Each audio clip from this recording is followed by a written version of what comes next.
Eh ben bonjour à tous, je suis Olivier Abou, le réalisateur de Fury, et bienvenue sur Drawer TV.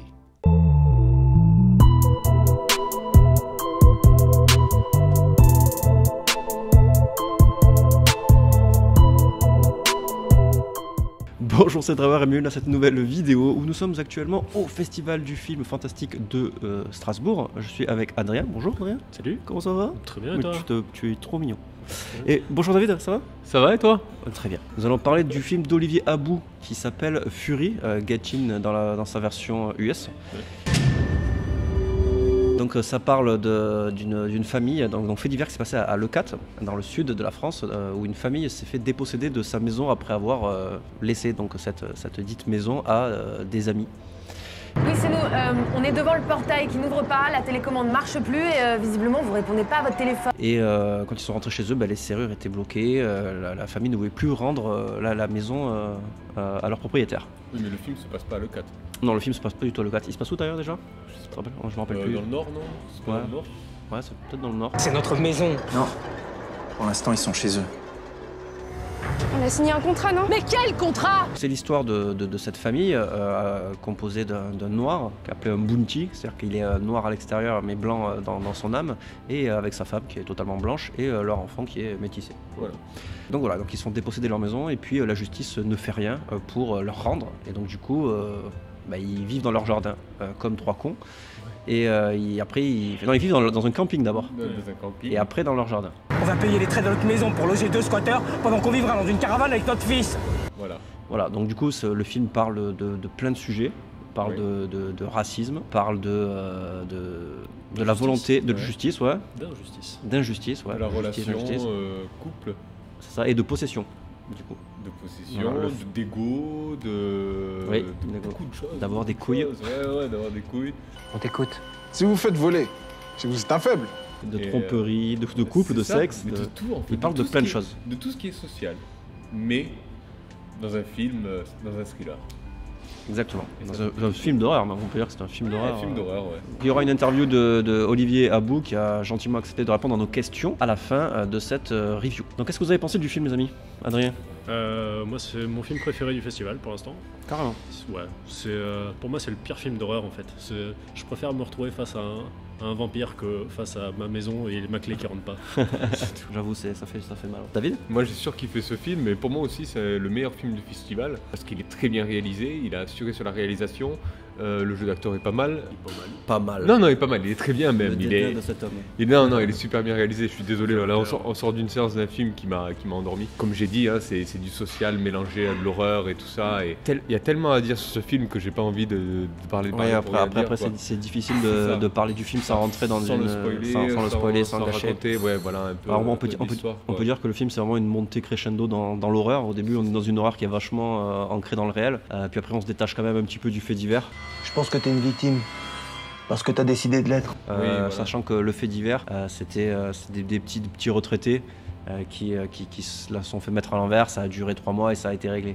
Là, ça dure beaucoup plus longtemps. Mais ça commence dans l'horreur. C'est dans l'horreur sociale que ça commence. Oui, c'est ça. Et après, ça varie dans l'horreur violente, humaine, quoi. Après, on est dans un film d'horreur. Après, on est dans un festival de films fantastiques. Donc fatalement, on sait qu'il y aura des interventions de fantastique. On est un peu spoilé par le festival. Oui. Donc du coup, on avait Olivier Abou qui était présent dans la salle. Il n'a pas regardé le film avec nous parce que je crois qu'il en avait marre de le voir, il nous a dit. Mais il était là pour répondre à des questions à la fin de la séance. Super sympa, quelqu'un de nature. Ouais, très sympa. Très sympa. Vous le verrez dans l'interview à la fin, il est plutôt relax. Et donc voilà, donc un film très, très surprenant après son premier. Enfin, je sais pas si c'est son premier long métrage, je pense qu'il en a fait d'autres. Il a fait Frontières. Non, Territoire. Territoire. Donc le Territoire qui était vachement brutal et celui-là qui a sa dose de brutalité mais qui a aussi pas mal d'humour. D'ailleurs quand il est rentré dans la salle, il nous a vraiment prévenu que l'humour était spécial. Voilà, que soit on adhère pas, mais il y a de l'humour et il y a une volonté de... C'est ça, mais il fallait cet humour aussi dans ce film, quoi. Ouais, enfin oui et non, sinon, après... Ça allait trop plomber le film, il fallait ce petit humour pour rebondir à chaque fois dans le film, je trouve. Ne fuis pas la peur, savoure-la, embrasse-la. Je sais pas, après je pense que c'est un film d'un gars qui aime le cinéma de genre et qui a envie de faire un hommage un petit peu, tu vois. Oui. Ouais, Oui, carrément. enfin, c'est pas un film qui va être, par exemple, comme un Pascal Logier avec Martyr, par exemple, tu vois, qui va être jusqu'au boutiste dans le malaise, tu vois, il y a zéro humour, il y a rien qui va dédramatiser toute la situation. Si ça avait été vachement plus frontal, ça aurait été un tout autre film, en fait. C'est ça. Mais après, on dit l'humour, c'est pas l'humour débile, goofy, quoi. Non, c'est un humour, c'est des petits pics qui s'envoient, en fait, entre personnages. Voilà, c'est des punchlines, quoi. Voilà, c'est des petites punchlines, ouais, c'est ça. Il y a des personnages qui sont vraiment caricaturaux et hauts en couleur et qui ont des punchlines de l'enfer. Et Ça m'a fait penser à du Tarantino un petit peu, même des fois. Mais oui, c'est... Ah ouais, à quel moment? Dans le côté, on monte crescendo dans la tension et on balance quelques petites punchlines pour dédramatiser tout en montant dans le truc. C'est pour ça, comme je le disais à l'interview, ça m'a fait penser à Une nuit en enfer, quoi. Ouais. Le film en lui-même. Après, Une nuit en enfer, c'est plus Mais basé sur... C'est pas du tout pareil, c'est pas du tout la même histoire, mais la réalisation, la méthode de la réalisation, ça commence dans une histoire et ça va dans une autre histoire, en fait. Ouais, voilà, ça bascule. Il y a vraiment un basculement qui s'opère à milieu de film à peu près. Et c'est ça qui est pas mal et on n'a pas l'habitude de voir ce genre de film, quoi. Voilà. Et ça fait du bien. Ouais, ça fait du bien que ça soit français aussi. En plus, ouais. Alors après, le film était en compétition internationale. Il n'a rien gagné, malheureusement. Mais on n'a pas vu tous les autres films. Mais on n'a pas vu tous les autres films. Ouais. Ça, c'est un peu notre malédiction. À chaque fois, on loupe les films qui gagnent. Oui, après, ça dépend. Dans les autres festivals, on regarde beaucoup de films crossover, on regarde beaucoup de films. On regarde pas que les films de festival aussi quand on va dans les festivals. Enfin, les films de compétition. De compétition, voilà, je veux dire. Enfin, les films de compétition, là, on essaie quand même de les privilégier. Mais là, il y a beaucoup de questions qui sont soulevées dans l'interview que vous allez voir juste après notre review. Donc c'est un film qui nous a vraiment beaucoup plu, un film choc, un film super bien réalisé avec beaucoup de sous-textes, beaucoup de questions et qui fait écho à beaucoup de violence et qui fait écho à beaucoup de choses, notamment le système dans lequel on vit, le système judiciaire dans lequel on vit qui est pas toujours bien foutu. Voilà. Donc comme l'humain qui est pas toujours bien foutu non plus. Effectivement, il y a beaucoup de questionnements sur l'être humain. Donc voilà, donc on vous invite à voir le film qui va sortir le 6 novembre en salle, c'est ça? En novembre, ouais. Ouais, ça. Donc n'hésitez pas à aller le voir, parce que franchement, il vaut vraiment le détour. On vous en dit pas trop, on vous dévoile pas trop les ficelles et on vous spoil pas plus. Et il sortira sur Netflix l'année prochaine aussi. Ouais, mais allez le voir au cinéma. Allez le voir au cinéma, c'est un film fait pour le cinéma. Oui, allez voir au cinéma. Non, parce qu'il sort sur Netflix avec la chronologie des médias, donc dans 3 ans. Voilà. Faut le voir au cinéma. C'est ça. Bah écoutez, merci d'avoir regardé cette vidéo. On va passer maintenant à l'interview. Bisous. Nous sommes maintenant avec Olivier Abou. Bonjour Olivier. Bonjour. Ça va? Salut, ça va très bien. Ouais, cool. Bah, merci d'être avec nous. Merci beaucoup. Donc on a quelques questions à te poser. Donc vous venez de voir notre critique sur son film Get In, Fury. Et donc première question, c'est David qui va la poser. Vas-y, je t'en prie. Mais déjà, merci pour Fury. Il est énorme. Avec plaisir.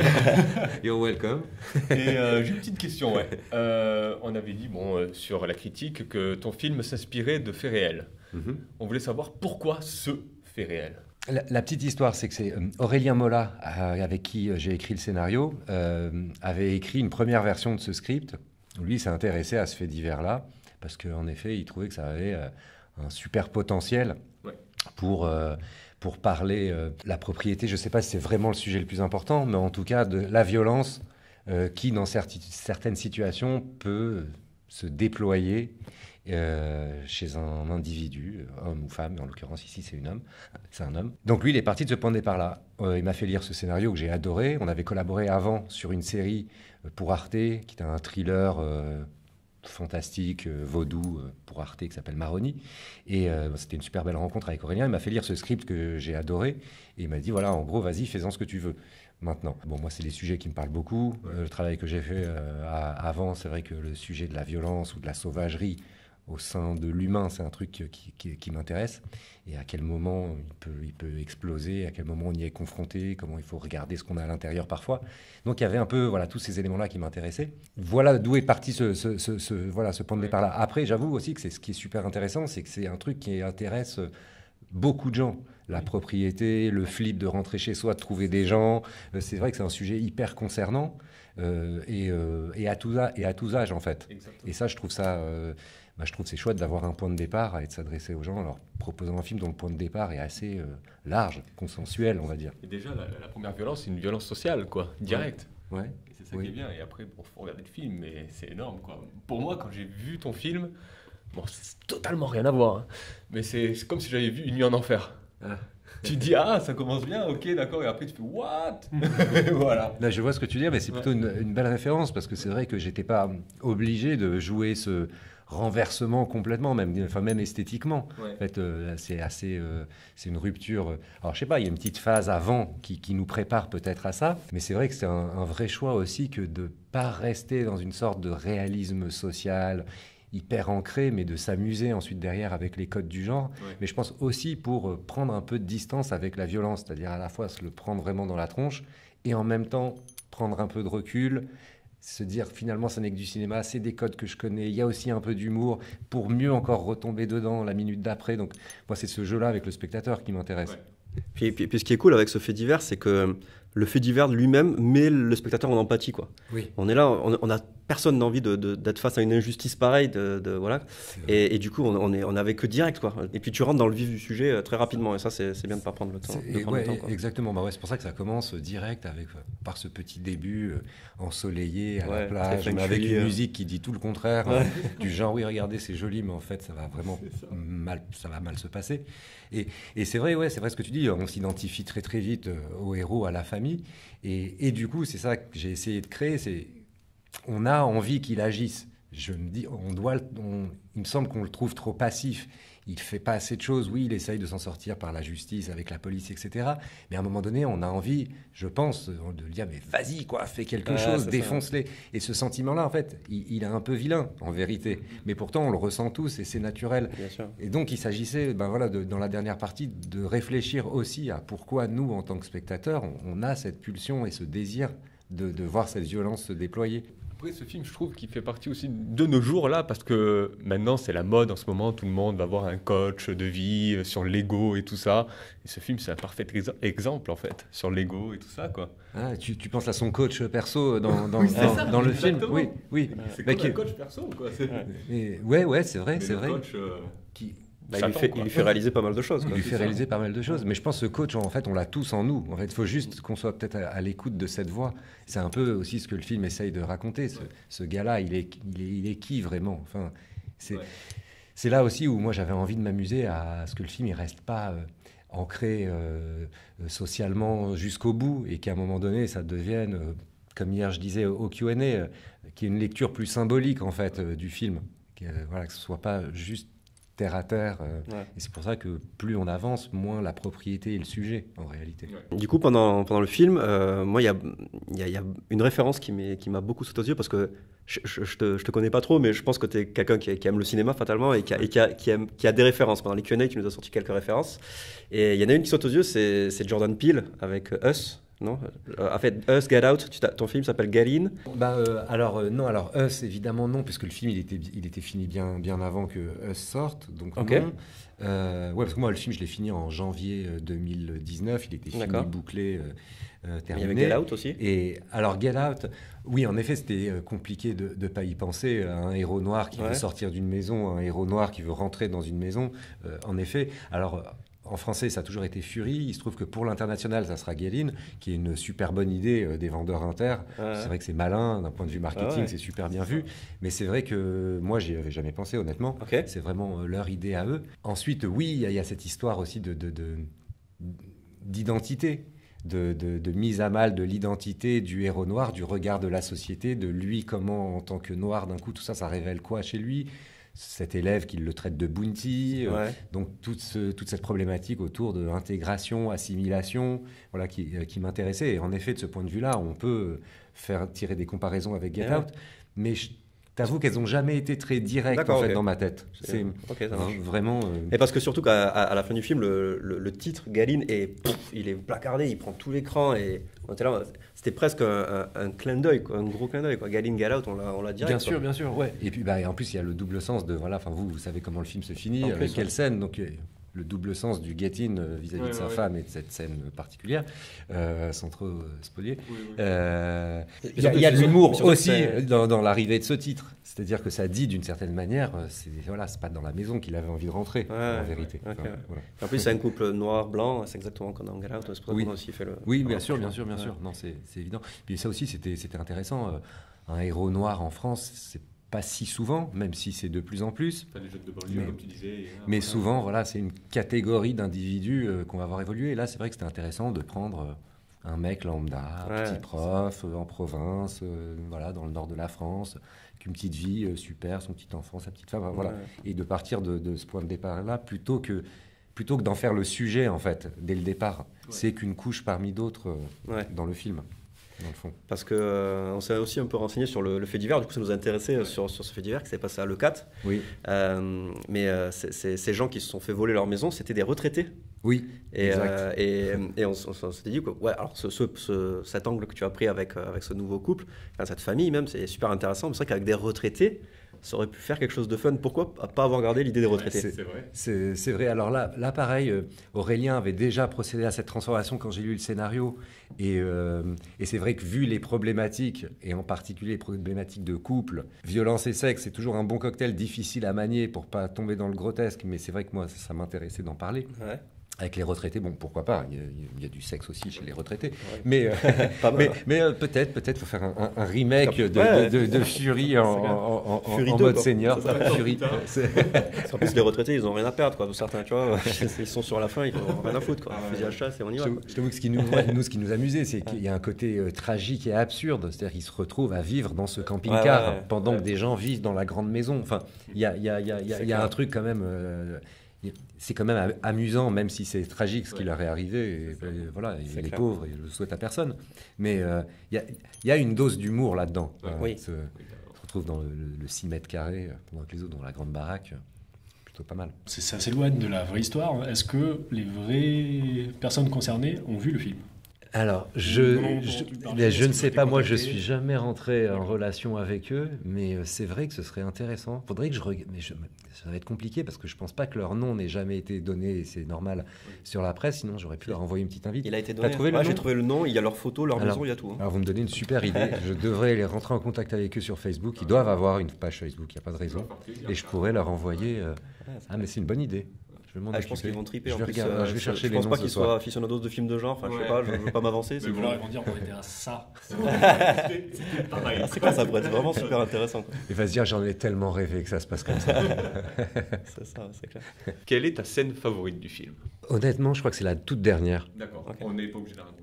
Voilà, vraiment. Celle qui déborde sur le générique de fin? Exactement. Ok. Ouais. Ok, on ne racontons pas. Je pense que voilà, du moment où il rentre dans la chambre jusqu'au carton du générique, je pense pour plusieurs raisons. Déjà, elle m'émeut beaucoup. Je trouve qu'elle a beaucoup de dimensions, de rentrer dans leur intimité. Ouais. Je trouve que esthétiquement, elle est très belle. Je trouve qu'il se joue un truc très très intime. On rentre vraiment au cœur de leur relation à ce moment-là. Et c'est aussi pour moi sûrement le moment où, quand on écrivait le scénario, je me suis dit ok, ce film doit finir comme ça. En fait, c'est ça l'angle de ce film. En vérité, ça parle de cette histoire-là. Donc je crois que pour toutes ces raisons, et aussi pour le plaisir d'avoir tourné avec les acteurs, c'était vraiment, ça a pris 2-3 heures de tourner cette longue scène. Et ça s'est fait plutôt dans une super bonne ambiance. On s'est vraiment marré, parce que ça peut être un peu délicat, ce genre de truc. Ouais, c'est clair. Et on s'est vraiment marré. Puis je crois que j'ai bien aimé jouer un peu comme ça. Enfin, je ne peux pas trop le dire là, mais le directeur là, c'était sympa. Ouais. Cool. D'ailleurs, je trouvais ça assez intéressant. Enfin, moi, ça m'a quand même interpellé que le film, cette scène finale qui clôture ton film, soit en dégradé avec ce générique. Et du coup, on ne sait pas si on doit attendre, si on doit partir, tu vois. Et dans la salle, c'était bizarre, parce qu'il y en a qui partaient à ce moment-là, d'autres qui restaient. Enfin, je trouvais ce choix, enfin, j'attends pas une réponse particulière, mais je trouvais ce choix vraiment intéressant. C'est sûr, le risque, c'est que les gens, dès qu'ils voient un carton, ils se lèvent. Bon, c'est dommage, parce que du coup, ils profitent pas de l'arrivée du titre, qui est plutôt cool et qui est plutôt sympa. Et après, là aussi, pour moi, il y a vachement d'ironie, c'est-à-dire de faire apparaître les cartons sur cette scène-là. Il y a une forme, enfin moi, peut-être ça fait rire que moi, mais je trouve ça amusant en fait. Je trouve que c'est une façon de jouer avec la scène aussi. Puis il y a un côté qui fait de jamais trop se prendre au sérieux, et il y a un côté méta en effet. Ouais. On a eu un petit peu mal à trouver des infos sur le film. J'ai l'impression qu'il n'est pas encore trop sur internet. J'ai l'impression aussi qu'il y a un autre film qui s'appelle Fury, qui date de 2018, qui pollue un peu les résultats Google. Ah ouais? C'est quoi ce film? C'est un film vietnamien qui a l'air d'être une grosse production. Ah ouais? Moi je suis vraiment à l'ouest, je suis même pas au courant. Tu me dis que le titre anglais, t'en es très satisfait, qui fait sens à la fin de ton film. Pourquoi le titre français du coup? C'est vraiment un choix de distributeur. C'est toujours compliqué, un film français avec un titre anglais, quand c'est pas un mot, disons, qui est rentré dans le langage. Et c'est vrai que c'est un choix très particulier parce qu'on sait très bien qu'en faisant ça, on pourrait nous dire ouais mais c'est nul, pourquoi un titre anglais alors que ton film il est français, sachant que c'est pas voilà comme si on utilisait un mot du langage de tous les jours. Donc le truc de Fury, tu vois, j'étais pas au courant. Ensuite, c'est normal parce qu'en fait pour l'instant ça a encore assez peu communiqué. On a vraiment attendu, il y a 2 semaines maintenant, la première à Paris, à l'Étrange Festival, pour commencer à communiquer. Il y a 2 teasers qui maintenant sont en ligne, là, un peu particuliers avec les cochons, là, qui sont plutôt amusants et qu'on avait tourné comme ça pendant le tournage en prévoyant un peu le coup. La bande-annonce va arriver la semaine prochaine. Et là, il commence à y avoir avec les festivals, ici, la semaine dernière à Lisbonne, à Motelex, et avant l'Étrange Festival, voilà, les premiers petits papiers qui sortent ci et là. Il y a les projets presse en ce moment, donc voilà, tout ça est en train en fait de se faire. Donc c'est normal. Et en fait, on est allé très vite. On a décidé fin juin de le sortir début novembre. Donc du coup, il a fallu aussi fabriquer tout le matériel, etc. Voilà, parce que moi, après, je m'en vais tourner la saison 2 de la série pour Arte. Et ensuite, j'allais plus du tout être là et ça m'emmerdait vraiment de ne pas être là pour la sortie de mon film. Donc on a un peu accéléré. Il se trouve que c'était plutôt une bonne période pour le film de le sortir 6 novembre. Donc voilà, on s'est engouffré là-dedans. C'est pour ça qu'on n'a pas pris 6 mois, disons, pour construire tout le market. Par rapport à l'humour dans ton film, est-ce que toi tu préfères que le spectateur rentre dans une histoire, on va dire, à 100% sans humour, un petit peu plus comme dans le Territoire où il y avait peut-être un petit peu moins d'humour. Oui. Et dans celui-là, il y a beaucoup de touches d'humour qui désamorcent toute la tension, quoi. Voilà, quel est ton rapport à l'humour avec le cinéma de genre? T'avais envie que ça soit fun, t'avais envie que ce soit décomplexé? Vraiment, j'assume complètement ce truc. J'avais justement envie que... D'abord, la première projo à l'Étrange Festival, où moi, j'avais pas vu le film encore sur grand écran, et encore moins avec une salle de 400 personnes.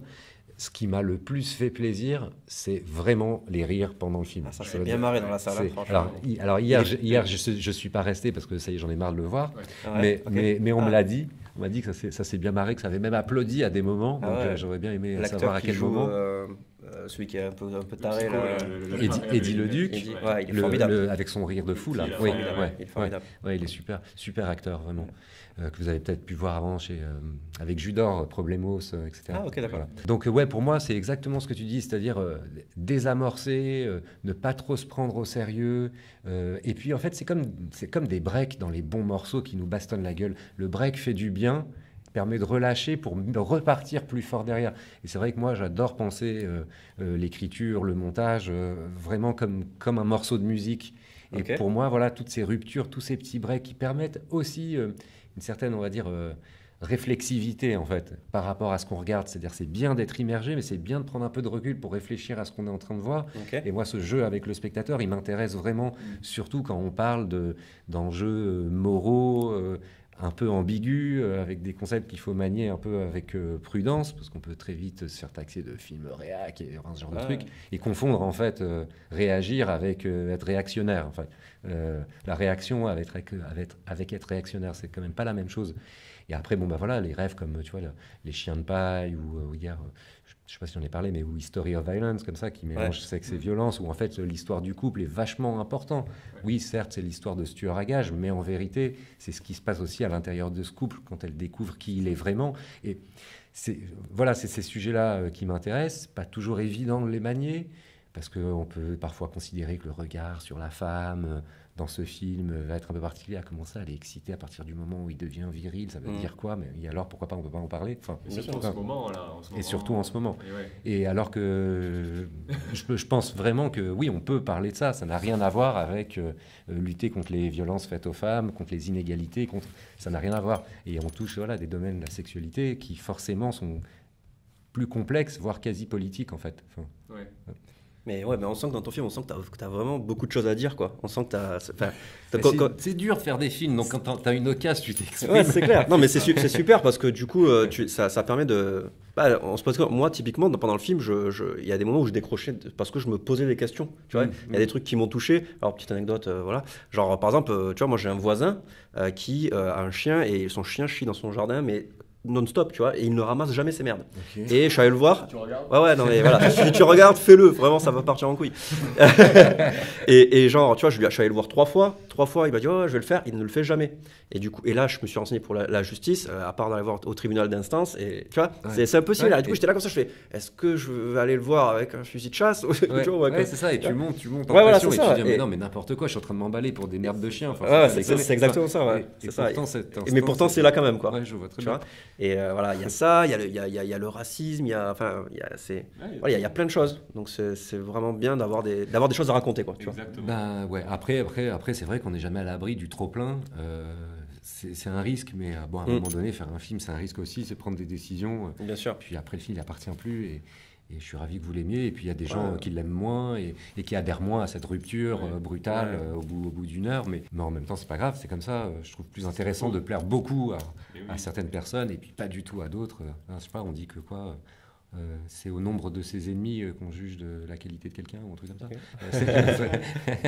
Toi, t'as pas peur d'avoir des ennemis sur celui-là, ça va? Non, ça va, c'est qu'un film. Ouais. Ouais. En tout cas, je pense Ça que fait plaisir aussi de voir un bon film de genre fantastique, thriller Ouais. en France, quoi. Ouais. Ça enlève le social un peu de côté ou quoi que ce soit.